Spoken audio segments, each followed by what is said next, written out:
let's continue working with systems of equations, specifically with the process of elimination to solve. Now in the previous video, 4.1, we went over kind of the basics of elimination. So those equations were already set up for elimination. All you had to do was add, and one of the variables would be eliminated. Today, in this video, we're going to look at what happens if they're not quite ready for elimination. So let's get to it. Just a reminder, though, real quick, the solution to a system, again, is the point where two lines intersect. Okay, so we're still looking for a point. Our answer will still be an xy pair. So if you look at this first example, we got 4x minus 2y equals 12, and 8x minus 10y equals 24. And so if you look at that system, you can see right away that if we add these two equations together, neither the x's nor the y's will cancel out. So what we have to do is manipulate one of these equations, or both, but in this case just one, in order to make one of the variables, x or y, have a pair of opposites as coefficients. And typically, if I can, I usually try to make x be the variable that we eliminate, just because it comes first in the equation, so it's easier to kind of lop it off the end. So we've got 4x minus 2y equals 12 and 8x minus 10y equals 24. What I can do, since we have an 8 and a 4 here, if I multiply this 4 by negative 2, that's going to change it to a negative 8, and that'll give me a pair of opposites that I can use to eliminate. But if I change the 4, I have to change everything else. So what happens is we're going to multiply everything in this equation by negative 2. And then I'll go ahead and rewrite the system just so that we can see clearly what's happening. So here, over here, the first equation, after I multiply, becomes negative 8x plus 4y, because I'm multiplying by negative 2, equals negative 24. And the second equation was originally 8x minus 10y equals 24. And that one doesn't change because all I did was multiply the first one by negative 2. But you can see now that if I add these two equations together, the x's will cancel out. So that's what we're looking for. Just like the previous video, when you add these equations together, what you're looking for is one of your two variables, x or y, to completely eliminate themselves, which is why the process is called elimination. So let's keep adding. 4 plus negative 10, that's negative 6y. Negative 24 plus 24 is 0. And now we just solve this one-step equation by dividing by negative 6. And so y equals 0. Now, just like we did in the previous video, we have to plug that value for y into one of the two original equations to get our value for x. So I'll just use this one since it doesn't have a bunch of writing on it. But it doesn't matter. You could have used the other one too. So 8x minus 10, we're going to substitute 0 in for y, equals 24. So we found that y was 0, and we're going to plug that in for y right there. Again, we could have used the other equation as well and put it 0 in there, but I just happened to choose this one. It really doesn't matter. You'll get the same answer either way. So 10 times 0 is 0, so we have 8x equals 24. Divide by 8, and x equals 3. So the solution here is the point 3, 0. So pretty much the same process as the previous video. It's just that before we can add, you have to multiply one or both, you'll see some with both, of the equations to get a new system where when we add, they will cancel out. So example B here. So we've got 6x plus 3y equals negative 30. We've got negative 3x minus 8y equals negative 11. So again, you're going to want to multiply to make sure we have some opposites. And you can see if we multiply the second equation here by 2, that's going to give me a negative 6x, which will cancel out with the positive 6. Just can't forget to multiply everything by 2. So our new system here, we've got 6x plus 3y equals negative 30. That's the first equation. And the new second equation is negative 6x minus 16y equals negative 22. Okay, so now if we add these together, you can see our x's will cancel. We get negative 13y equals negative 52. Dividing by negative 13 to solve gives us y equals 4. But that's only half the answer, so now we need to plug that back in, and we can use any of the original equations. I'll just use the first one. Looks like it has fewer negatives, which I tend to like. So 6x plus 3, and instead of y, we're going to plug in that value we found, which is 4, equals negative 30. So 6x plus 3 times 4 is 12, equals negative 30. We're going to subtract 12 from both sides. So 6x equals negative 42. Divide by 6, and x equals negative 7.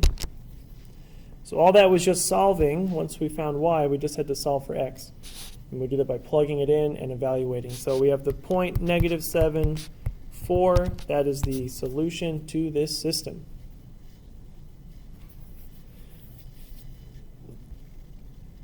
Let's go to example C. Now, if you look at this one, negative 2x minus 5y equals 13, and 9x minus 7y equals negative 29. You can see that we're going to have to multiply both. I can't turn this 2 into a 9. I can't turn this 9 into a 2. Same thing with the y's. I can't turn this 5 into a 7, and I can't turn this 7 into a 5. So we need to think, looking at the coefficients, and again, I like to just use x. If I see that it's really easy to use y, I will, but looking at x works just as well. I have a 9 and a 2. Well, I can make both of those into an 18.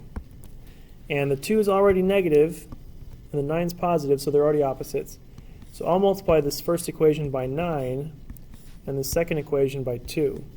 And that's going to give us a negative 18 and a positive 18, which will cancel out when we add the equations together. So let's go ahead and rewrite this system here. The first equation becomes negative 18x minus 45y equals 9 times 13, that's 117. Okay, then down here I got 18x minus 14y equals negative 58. Kind of big numbers, but that's okay. We're just adding. So we're going to add these together. The x's again will cancel. That's what we wanted. That's why we multiplied by 9 and 2 in the first place.